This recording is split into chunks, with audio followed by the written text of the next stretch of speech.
Alright guys, this is going to be your skill development segment for HomeCon Plus. So we're targeting the double under. So let's first examine more or less the jumping technique we have. So when you do your rope work single under or double under, we want to make sure that we're jumping straight up and down in one spot. Okay, so we're not moving left and right, we're not moving forward and back, just in one spot. Number two, we want to make sure we're using or we're staying in the balls of your feet the whole time. At most, the heel does not rarely touch the floor when you do this, so always on your tippy toes or the balls of your feet. Your knees will just slightly bend to accommodate that jump or that mini jump, right? So those are more or less the common techniques there first with regards to like the jumping mechanics. Now onto the topic of rope sizing. Personally, this is how I learned how long the rope should be. Step 1 foot through the middle, and then the handles should probably reach shoulder level. So I know people want it a bit lower, but then personally shoulder level is good for me. First drill for the beginner athletes learning how to actually acquire the skill is really just practice without the rope and drill the double under jump. So again, like what I said, we want to stay in one place, hopping through the balls of our feet, slight bend of the knee as we do the double under jump. Okay, so let's try not to move left and right, forward and back here, and always stay at the balls of your feet, and your heels just kind of kiss the floor lightly or just tap it lightly if ever. Now on to the common mistakes of this double under jump technique. So the first one you'll see is where the heels kind of lift back a bit just to create more space. Again, a lot of unnecessary movement which will fatigue you even further, and it's not a good habit as well. Second one is what we call biking, where I kick forward, creating space again, but not efficient, and it will fatigue you in the long run. So let's learn it correctly. Drill number 2 is what we call a penguin jump or jump and double tap. So this drill is very good in getting coordination of how you're going to swing the rope, or the timing of when you're going to swing the rope for that double under, or where the rope passes you under twice. So ideally you're going to jump, do the double under jump technique, you're going to jump high, but as you're jumping while you're midair, you're going to slap your thigh twice just to mimic that flicking of the rope. So this is a great tool which I really like, and if you haven't tried this yet, hopefully this will sort out your timing. Drill number 3 is with the rope, we're doing high jump single under. So we're applying that double under jump technique, but we're still flicking once, creating just a single under effect. So we're still applying that high jump, staying in the balls of our feet, knees are bent, staying in one place, but we're just doing a light flick of the wrist to incorporate that rope element here. Drill number 4 with the rope still, it's going to be high jump single unders plus double unders. So now we're going to try to attempt the double under. So we're going to start off with that high jump single under first, getting the rhythm of the rope and mastering the jump technique. So after X number of high jump single unders, you're going to sneak in a fast flick of the hand or the wrist and sneak in a double under attempt. Just again, we're going to add a bit more complexity again and aim for progress here.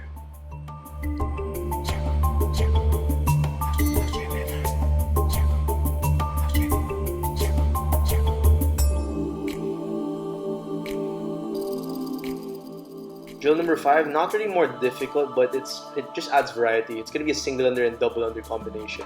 So you're going to do your single under jump, get the rope under you once, and then after X number of single unders, you're going to attempt a double under. So you're going to change your jump from small jumps and then a high jump with the double under. So this may work for you or it may not. If it doesn't, try the previous one. Intermediate athletes, at this point, you know how to do the double unders, you master the jumping technique and how to whip that rope, but a lot of inconsistency there. So the first thing you want to do is really try to aim to connect small number of reps first. So level 1 would be doing multiple sets of just 2 reps at a time.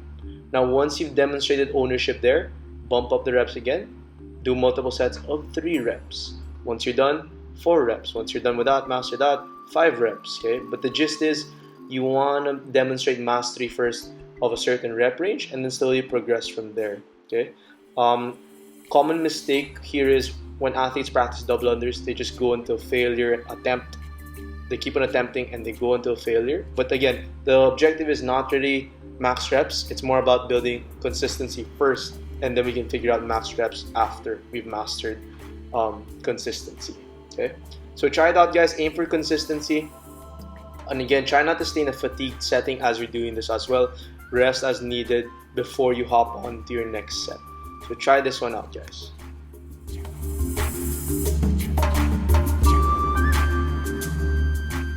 Okay, let's talk about common mistakes first when athletes are already attempting bigger sets. Okay, so the first one would be arms would stretch out to the side, making cutting the slack of the rope, making it a bit difficult to jump over.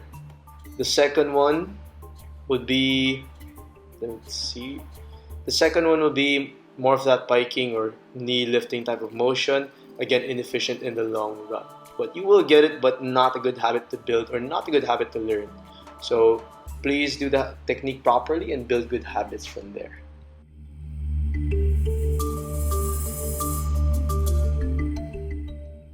Advanced athletes on the double unders, you know you're advanced if you can probably get maybe 25 plus unbroken double unders. So for the advanced athletes, you want to target more or less what limits you with this movement. So do you find that what limits you is your ability to get to execute big sets, high volume in one attempt? Or do you find that your limiter will be your ability to clear fatigue on smaller sets with limited rest? Or do you find that what limits you is different layers of intensity through other movements? So double unders plus X movement or Y movement, will that mess you up a bit? So I've created 3 formats there that you can pick, which will basically apply to all of those aspects. So pick which one limits you there, or pick which format addresses your limiter, and see how it goes from there. Before I close out this video, I'd like to give a few reminders or some insight. Right, so I didn't post or didn't do a lot of fancy drills and actually how to learn the double unders. It's more simple drills that you can apply. So I hope those simple drills or the insights that I've imparted would benefit you. But as much as possible, guys, as an athlete, you want to try out different drills, because some drills are they're not equal. I mean, some may work best for you and some may not be as effective. So it's your job as an athlete to kind of look in which one works the best. All right. Secondly, let's be patient with learning this skill, and as much as possible, try to learn this in a unfatigued setting, meaning very low intensity, high deliberate practice here. So try to get adequate rest so that your form and technique is not compromised coming into the next set, right? Perhaps the next reminder would be just to touch on that being deliberate. I mean, I think it's a common mistake when we practice double unders. We just kind of mindlessly do attempts, but what I found is if you really kind of dial in your movement pattern there, and every error that you commit, you want to kind of reflect and see which nuance or which movement or which discrepancy in your technique did occur, and you want to fix it by there. So you don't want to just approach it in a sense that you're going to do attempts mindlessly until you're tired, but then it's more of attempt, correct, attempt, correct, attempt, correct, attempt, correct, in order for you to refine your skill, right? So that's gonna be my closing remarks here, and I hope you guys enjoy.